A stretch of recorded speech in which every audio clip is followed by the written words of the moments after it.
I would like to ask the Minister for Environment, Food and Agriculture what feedback he has received from UNESCO as a result of the visit to the island in the last few months by representatives from UNESCO Programme Specialists with the Man and Biosphere Programme and Global Chair of the Biosphere Programme's International Co-ordinating Council. Call the Minister to reply. Thank you, Mr. President. The Isle of Man is proud to be a UNESCO biosphere under the Man and the Biosphere Programme, or MAB as it's known, which is about balancing the needs of a community, environment and, importantly, a thriving economy. In October and November 2018, we were privileged to host visits from Dr. Miriam Bramram, Programme Specialist with MAB, and Professor Eni Sudamonorotti, Chair of the Programme's International Co-ordinating Council. Miriam visited the island's invitation to see our progress as a relatively young biosphere, and so that we could learn from her about MAB's global priorities and the progress, and because we are keen to develop the project on the Isle of Man and in time hopefully be a model biosphere. She spoke eloquently about the UN Sustainable Development Goals, about the importance of populations in biospheres, about biodiversity and how we engage people with the ethos of biosphere reserves. Her expectation is not that we start perfect, but that we commit to improve, reflect and act on the results. The biosphere ethos is about connecting, collaborating and communicating. This generally requires a full-time lead who can find the common interest between groups and where they can, together take steps towards a sustainable future with a resilient economy, valued environment and vibrant community. Eni, who was from Indonesia, expressed a keenness to visit the island while in the UK on UNESCO business, and she outlined her priorities during her 2-year tenure as Global Chair, which included strengthening visibility within biospheres, which she congratulated us on, having seen a number of logoed sites starting on her arrival at the airport and meeting engaged partners. She is also keen to connect MAB with other UNESCO programmes in support of the Sustainable Development Goals. Both visitors spoke highly of our situation and the progress we are making. They acknowledged that this stage in the development can be challenging as some people try to understand what it is all about, whilst others try to use the biosphere concept almost like regulation, as if we should stop this, only do that, whatever.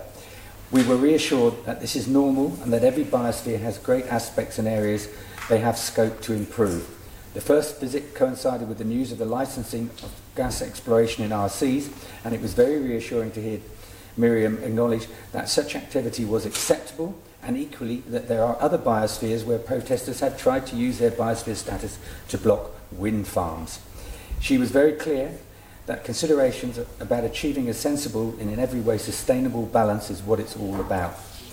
The visitors left us inspired to grow and learn as a biosphere as we promote its ethos to the benefit of our island. My officers and I are currently giving their comments deeper consideration and working towards a strategy on biosphere delivery with local stakeholders groups chaired by the Chief Minister, and this will eventually go to public consultation. Supplementary question, Mr. Moorhouse. Thank you, Mr. President, and thank you, Minister. Were you able to show our honoured guests some of the outstanding natural and historical features on Ireland while they were here? Mr. Bull. Thank you, Mr. President. They both had what I call a whirlwind tour of the island, and they were kept very busy and were very impressed with both our landscape, diversity, and also our community and our heritage, as well as just the environmental aspects of our biosphere. Supplementary, Mr. Henderson.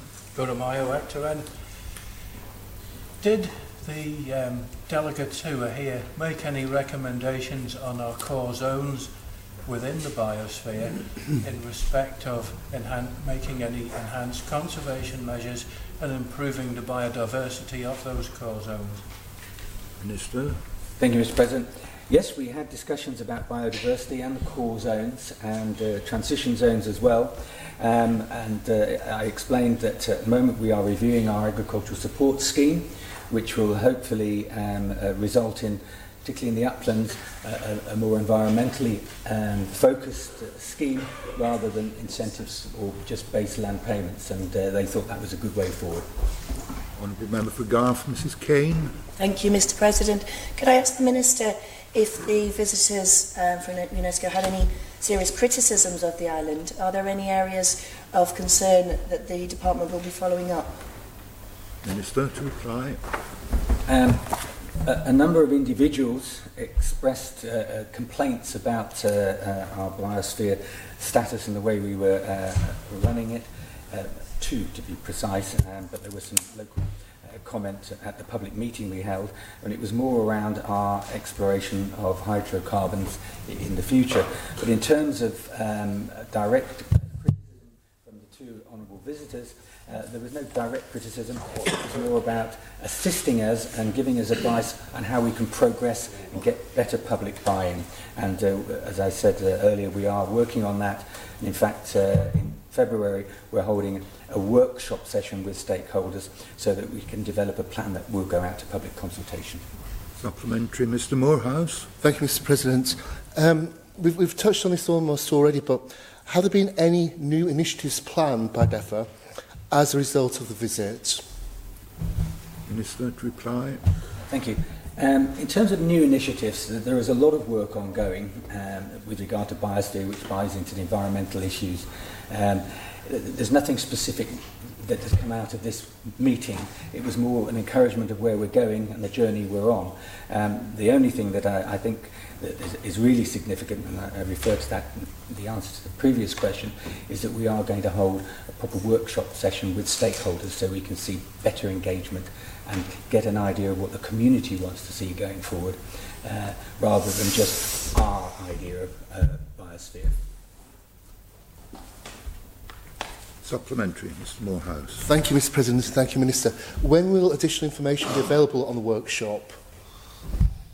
Mr. President, I believe the workshop is arranged for the last week in February. That will result in an outcome that we hope will be ready for public consultation within a month or two after that.